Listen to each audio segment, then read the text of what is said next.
مولانا فتح خان صاحب آپ ہمارے ساتھ موجود ہیں واہ کینٹ سے۔ میں چاہوں گا کہ کردار سازی کے حوالے سے رسول اللہ صلی اللہ علیہ وسلم کی جو تعلیمات ہیں نوجوانوں کے لیے، اس حوالے سے آپ اپنے خیالات سے مستفیض فرمائیں گے۔ بسم اللہ الرحمن الرحیم۔ بہت شکریہ درس.com کی ٹیم کا اور قاضی صاحب، جیسا کہ اچھا فرما رہے تھے، بہت خوبصورت انداز میں انہوں نے بتائی۔ سیرت کے حوالے سے آج ہمارے نوجوانوں کا کردار، بلکہ نوجوان تو وہ نسل اور وہ قوم ہوتی ہے جو بھی کسی بھی مذاہب میں اور دنیا بھر کی قوم میں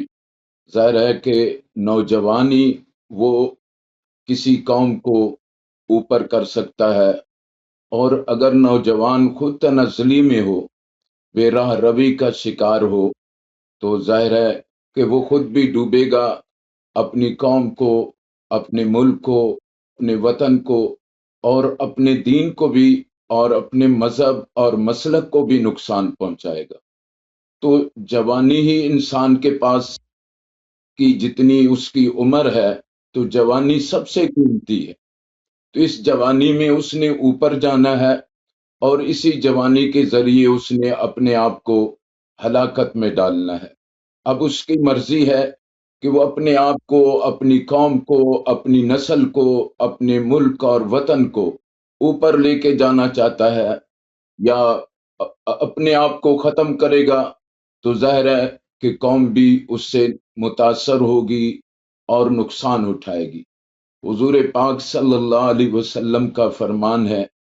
کہ وَشَابٌ نَشَأَ فِی عِبَادَتِ اللہ، کہ یہ نوجوان اگر اپنی اس جوانی کو قابو میں رکھے اور اس کے ذریعے محنت کر کے اپنے اللہ کو راضی کر لے،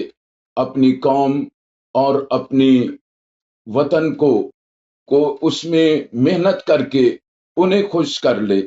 تو یہ نوجوان قیامت کے دن جب کسی چیز کا سایہ نصیب نہیں ہوگا سوائے اللہ کے عرش کے، تو اس وقت یہ نوجوان ہوگا جس کو اللہ کے عرش کا سایہ نصیب ہوگا۔ تو جوانی کو اگر حضور پاک صلی اللہ علیہ وسلم کی سیرت میں دیکھیں تو حضور علیہ الصلاۃ والسلام تو ان کی زندگی کا ہر لمحہ، اور انسان زندگی کے کسی بھی نہج پہ کھڑا ہو، بچپن سے لے کر بڑھاپے تک اور موت تک، تو حضور پاک صلی اللہ علیہ وسلم کی سیرت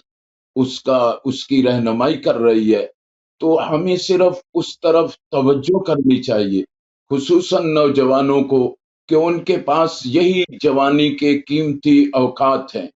کہ وہ اگر اپنی جوانی کو حضور پاک صلی اللہ علیہ وسلم کی سیرت اور اسوہ کے مطابق گزاریں گے، تو وہ ان کی زندگی صرف اپنی نہیں بلکہ قوموں کی زندگی بنے گی، ان کی آنے والی نسلوں کی زندگی بنے گی۔ تو میں یہ سمجھتا ہوں کہ اس وقت تو چونکہ بے راہ روی کے اس دور میں نوجوانوں کو بہت زیادہ ضرورت ہے کہ وہ حضور علیہ الصلاۃ والسلام کی سیرت کو پڑھیں اور اپنائیں اور اس پر عمل کریں، بلکہ اس کو آگے پھیلانے کی کوشش کریں، تاکہ ہماری آنے والی نسلیں بھی اپنی جوانی کو قیمتی بنا سکیں۔ درسقرآن.com گزشتہ سالوں کی طرح اس سال بھی آپ کے لیے لا رہا ہے رمضان المبارک کی خصوصی نشریات۔ دنیا کے 7 ملکوں کے 50 سے زائد معروف و مستند اسکالرز کے ساتھ فیس بک اور یوٹیوب پر درس قرآن 1 کو آج ہی سبسکرائب کریں۔ www.darsequran.com